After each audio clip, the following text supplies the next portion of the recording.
मित्रों नमस्कार, मैं हूं करण, राष्ट्रीय धारक दल से। मित्रों, हमारे देश में पिछले कुछ वर्षों से हर चीज में डिजिटलाइजेशन बढ़ा है। डिजिटल पेमेंट होने लगे हैं, सभी ऑनलाइन शॉपिंग कर रहे हैं, ऑनलाइन सेल, ऑनलाइन परचेज भी काफी बड़े पैमाने पर शुरू हो गई है। इसी के साथ में बढ़ा है cyber crime, digital crime, online ठगी। मित्रों, अभी इसी सप्ताह की बात है, हमारे गृह जनपद बहराइच से लगा हुआ जिला श्रावस्ती है। श्रावस्ती जिले में भिनगा पुलिस द्वारा बड़ा सराहनीय कार्य किया गया। 2,80,000 रुपए की ठगी, तमाम से मामले सामने आए थे साइबर क्राइम से संबंधित। इसमें 2,80,000 रुपए उन्होंने बरामद किए ठगों से, साइबर ठगों से, और जिनके जिनके वो थे वो उन तक पहुंचा दिए गए। शिकायतें बहुत अधिक थीं, उसमें से कुछ का निस्तारण इस तरीके से हुआ, परंतु धन तो आया, पैसों की रिकवरी तो हुई, पर एक भी साइबर अपराधी पकड़ा नहीं गया।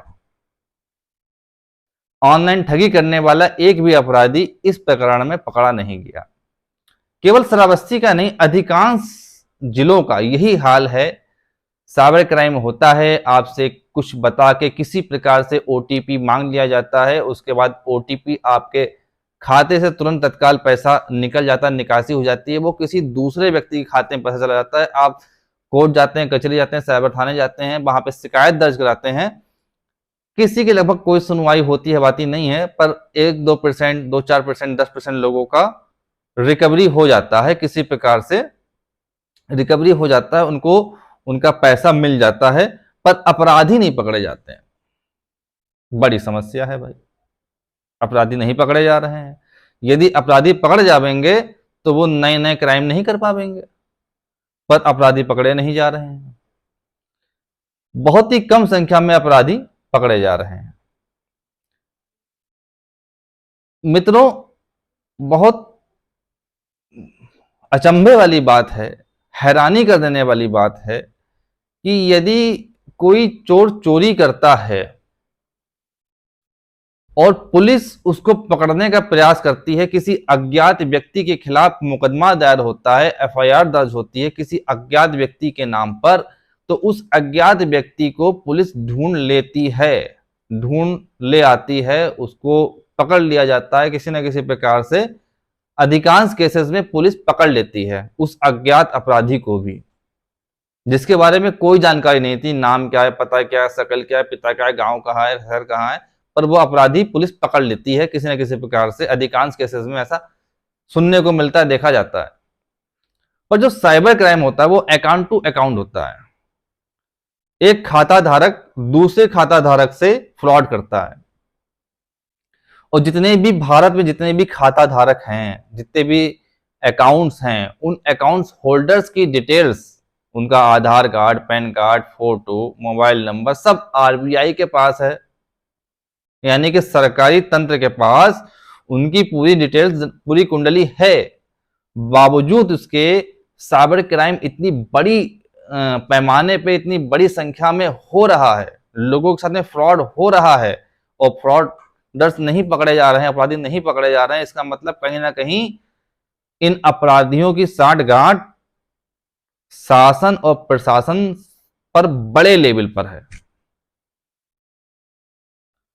राष्ट्र धारक दल ने इसे बहुत ही गंभीरता से लिया है, और हमने अपने एजेंडे में शामिल किया है, इस दल ने अपने एजेंडे में शामिल किया है कि डिजिटल फ्रॉड को पूरी तरह से बंद करके मानेंगे, इसको बंद किया जाएगा। अगर हमारे कुछ सदस्य भी पहुंचेंगे पार्लियामेंट में तो इस मुद्दे पे इतना गर्माहट पैदा करेंगे, इतनी बड़ी लड़ाई लड़ेंगे कि साइबर क्राइम बंद होकर रहेगा, डिजिटल फ्रॉड बंद होकर रहेगा। क्योंकि अगर ये फ्रॉड देश के बाहर से हो रहा है, चाइना से हो रहा है, पाकिस्तान से हो रहा है, तो माना जा सकता है कि हम अपराधी तक नहीं पहुंच पा रहे हैं। पर 90% से अधिक फ्रॉड भारत के अंदर से ही होता है, भारत से ही होता है। और उनकी सब कुछ कुंडली होने के बावजूद हमारा शासन प्रशासन उन अपराधियों तक नहीं पहुंच पाते हैं, तो कहीं ना कहीं ये किसी दूसरे डायरेक्शन पे इशारा करता है। और हमारे देश को अब इस डिजिटल फ्रॉड से मुक्ति चाहिए, ये बहुत जरूरी और आवश्यक है। धन्यवाद, नमस्ते।